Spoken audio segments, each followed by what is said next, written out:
Hello നമസ്കാരം. Page 10 സ്റ്റോറീസിലേക്ക് സ്വാഗതം. വനം വകുപ്പ് കസ്റ്റഡിയിലെടുത്തയാളെ കോന്നി MLA ജനീഷ് കുമാർ ഫോറസ്റ്റ് ഓഫീസിൽ നിന്ന് വിളിച്ചിറക്കി കൊണ്ടുപോയി.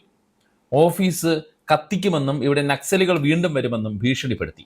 14-ാം തീയതി പത്രങ്ങളിലും ചാനലുകളിലും നമ്മൾ എല്ലാവരും കണ്ട വാർത്ത ഇതായിരുന്നു. മാത്രമല്ല, ജനീഷ് കുമാർ ഫോറസ്റ്റ് ഓഫീസിൽ ഒച്ചയെടുത്ത് സംസാരിക്കുന്നതിൻ്റെ ചില ദൃശ്യങ്ങളും പുറത്തു വന്നിരുന്നു. എല്ലാവർക്കും തോന്നി ഭരണ പാർട്ടി MLAയുടെ ഗുണ്ടായിസം. പക്ഷേ സത്യം എന്താണ്? പതിവ് പോലെ അടുത്ത ദിവസമാണ് സത്യം മനസ്സിലായത്. ഇതുമായി ബന്ധപ്പെട്ട പൂർണ്ണമായ ദൃശ്യങ്ങളും പിന്നീട് പുറത്തു വന്നു. അതിന്റെ പ്രസക്ത ഭാഗം ആദ്യം കാണാം.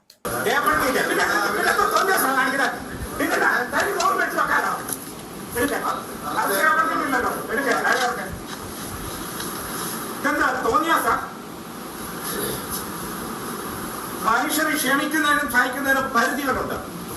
അവിടെ മനുഷ്യൻ ചാകാൻ തുടങ്ങുക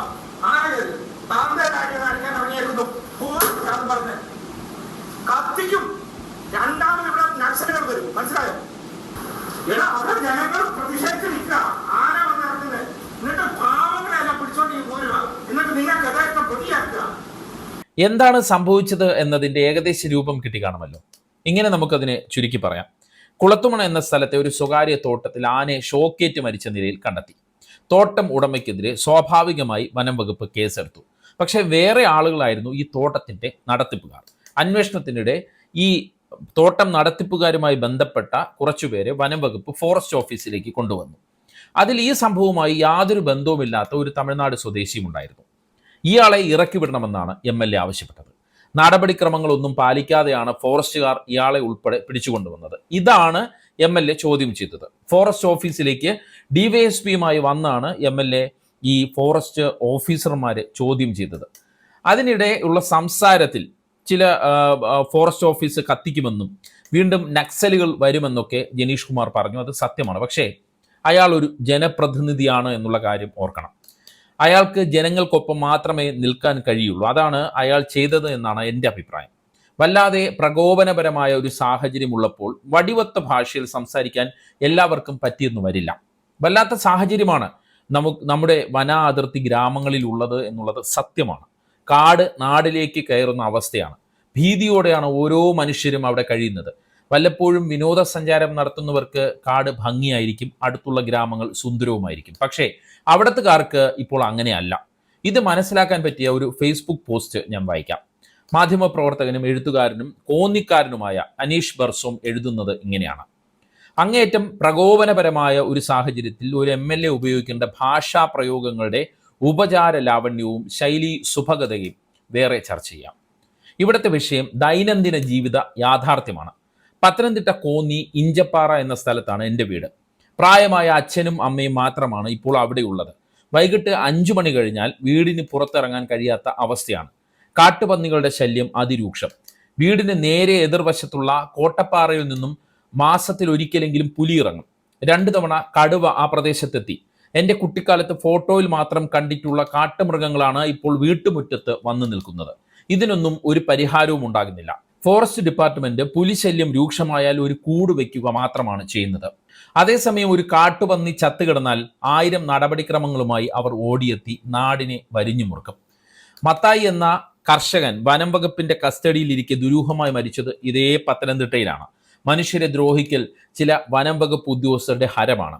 വനത്തെയും വന്യജീവികളെയും സംരക്ഷിക്കുക എന്നുള്ളതാണ് വനം വകുപ്പിന്റെ ഉത്തരവാദിത്വം എന്നതാണ് ഇതിനുള്ള ന്യായീകരണം.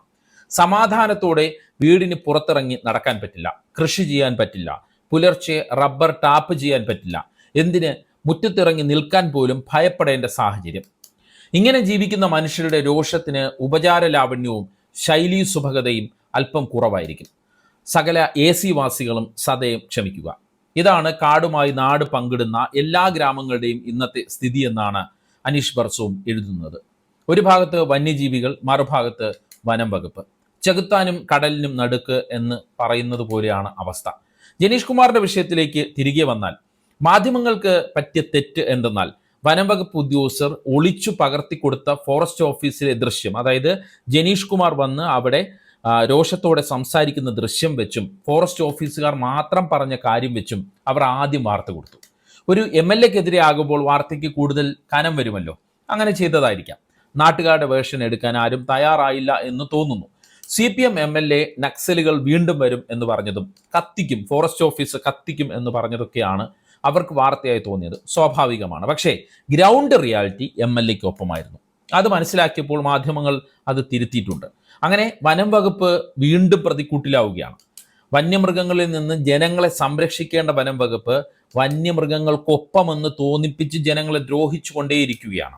അതിനിടയ്ക്ക് വനം വകുപ്പ് ഉദ്യോഗസ്ഥരുടെ സംഘടനയായ കേരള ഫോറസ്റ്റ് റേഞ്ചേഴ്സ് അസോസിയേഷൻ ഒരു ഫേസ്ബുക്ക് പോസ്റ്റ് ഇറക്കി.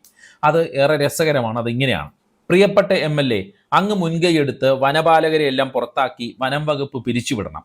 ആനകളെ മുഴുവൻ ഷോക്കടിപ്പിച്ച് കൊല്ലാൻ അണികൾക്ക് ആഹ്വാനം നൽകണം. കടുവകളെ മുഴുവൻ വെടിവെച്ച് കൊല്ലണം. പുലികൾ മുതൽ പുഴുക്കൾ വരെയുള്ള ജീവികളെ തീയിട്ട് കൊല്ലണം. ശേഷം അങ്ങും അങ്ങയുടെ സ്തുതിപാഠകരും പശ്ചിമഘട്ടം വെട്ടിപ്പിടിക്കണം. മനുഷ്യൻ മാത്രമാകുന്ന ആ സുന്ദര ലോകത്ത് താങ്കൾ മുഖ്യമന്ത്രിയും പ്രധാനമന്ത്രിയുമാകണം. ഈ വനപാലകരാണ് ഒരു ശല്യം, കത്തിച്ചു കളയണം. ഭരണഘടനാ മൂല്യങ്ങൾ ഉയർത്തിപ്പിടിക്കേണ്ട അങ്ങ് അത് കീറിക്കളയുന്ന കാഴ്ച ഗുണ്ടായുസവും സത്യപ്രതിജ്ഞാ ലംഘനവുമാണ്. ആയതിന് ചൂട്ടുപിടിച്ച പോലീസ് ഏമാന് നല്ല നമസ്കാരം. മുഖ്യമന്ത്രി ഈ വിഷയത്തിൽ ഇടപെടണമെന്ന് സംഘടന ശക്തമായി ആവശ്യപ്പെടുന്നു. ജനങ്ങളുടെ വികാരത്തിനൊപ്പം നിന്ന ജനീഷ് കുമാർ MLA പരിഹസിക്കുകയാണ് കേരള ഫോറസ്റ്റ് റേഞ്ചേഴ്സ് അസോസിയേഷൻ ചെയ്തിരിക്കുന്നത്. എന്തായാലും പോസ്റ്റ് ചർച്ചയായതോടെ ഫേസ്ബുക്കിൽ നിന്ന് ഈ കുറിപ്പ് അപ്രത്യക്ഷമായിട്ടുണ്ട്. നോക്കൂ, ഇതാണ് വനം വകുപ്പ് ഉദ്യോഗസ്ഥരുടെ പൊതുവെയുള്ള ഒരു മാനസികാവസ്ഥ. നല്ല ഉദ്യോഗസ്ഥർ ഇല്ല എന്ന് പറയുന്നില്ല, ഉണ്ട്. പക്ഷേ ഇങ്ങനെയുള്ളവർക്കാണ് മേധാവിത്വം എന്ന് തോന്നുന്നു. വേടന്റെ വിഷയത്തിൽ തന്നെ ഒന്ന് ഓർത്തു നോക്കൂ. ഒരു പുലിപ്പല്ല് കഴുത്തിൽ കണ്ടതിന് ഉടനെ അറസ്റ്റ്, മാധ്യമങ്ങൾക്ക് മുന്നിൽ പ്രദർശനം. ഒപ്പം വേടന്റെ അമ്മ ശ്രീലങ്കക്കാരി ആയതുകൊണ്ട് കേസിന് ശ്രീലങ്കൻ ബന്ധമുണ്ടെന്ന് ഒരു ഉളുപ്പുമില്ലാതെ മാധ്യമങ്ങൾക്ക് മുന്നിൽ വന്ന് പറയുന്നു. മാത്രമല്ല, വേടൻ എന്തോ ഗൂഢമായ കുറ്റം ചെയ്തു എന്ന നറേറ്റീവ് മാധ്യമങ്ങളിലൂടെ ഉണ്ടാക്കാൻ ശ്രമിക്കുകയും ചെയ്തു. അതിനുവേണ്ടി കൃത്യമായി അവർ മാധ്യമങ്ങൾക്ക് ഒരു സോഴ്സായി പ്രവർത്തിച്ചു. ആര്? ഈ വനം വകുപ്പ് ഉദ്യോഗസ്ഥർ. എന്നാൽ ഇതേ ഉദ്യോഗസ്ഥർ തന്നെ ആനക്കൊമ്പ് വീട്ടിലുള്ള മോഹൻലാലിനെ കേസിൽ നിന്ന് ഒഴിവാക്കാൻ നന്നായിട്ട് പണിയെടുത്തു. പുലിനകം ഇട്ടുകൊണ്ട് നടക്കുന്ന സുരേഷ് ഗോപിയെ മറ്റ് ചില വ്ളോഗർമാരെയും കണ്ടില്ലെന്ന് നടിക്കുന്നു. പാവപ്പെട്ടവരുടെ മണ്ടയിൽ കുതിര കയറാൻ, അവരെ കേസിൽ കൊടുക്കാൻ ഇവർക്ക് വല്ലാത്ത ഉത്സാഹമാണെന്ന് തോന്നുന്നു. വന്യമൃഗങ്ങളെക്കാൾ കൂടുതൽ വനാതിർത്തിയിൽ മനുഷ്യരെ വേട്ടയാടുന്നത് ഇവരാണെന്ന് പറയേണ്ടി വരുന്നു. ഇതേ സംഭവം പത്തനംതിട്ട ഇങ്ങനെ നടക്കുമ്പോൾ മലപ്പുറത്ത് റബ്ബർ ടാപ്പിങ്ങിന് പോയ യുവാവിനെ കടുവ കടിച്ചു കൊന്നു, ഭക്ഷിച്ചു. കടുവ കടിച്ചു കൊന്നു ഭക്ഷിച്ചു.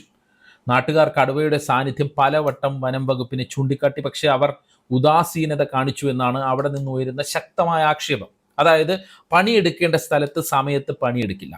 ജനീഷ് കുമാർ MLA ആ വീഡിയോയിൽ തന്നെ പറയുന്നുണ്ട്, ഫീൽഡിൽ ഇറങ്ങി പരിശോധിക്കൂ എന്ന്. അങ്ങനെ മിക്കപ്പോഴും ഫീൽഡിൽ ഇറങ്ങി പരിശോധിക്കുന്നില്ല. Kerala forest rangers association Janeesh കുമാറിനെ കളിയാക്കി പറഞ്ഞതാണെങ്കിലും അതാണ് ചെയ്യേണ്ടത്. എന്ത്? അതായത് വനം വകുപ്പ് പിരിച്ചുവിടണം. ഈ രീതിയിൽ പ്രവർത്തിക്കാൻ ഇവരെ സർക്കാർ സമ്മതിക്കരുത്. ഇതിപ്പോൾ ഒരുപാട് വിഷയങ്ങളായി. നമ്മൾ തന്നെ ഒന്ന് ഓർത്തു നോക്കൂ, ഒരുപാട് വിഷയങ്ങളായി.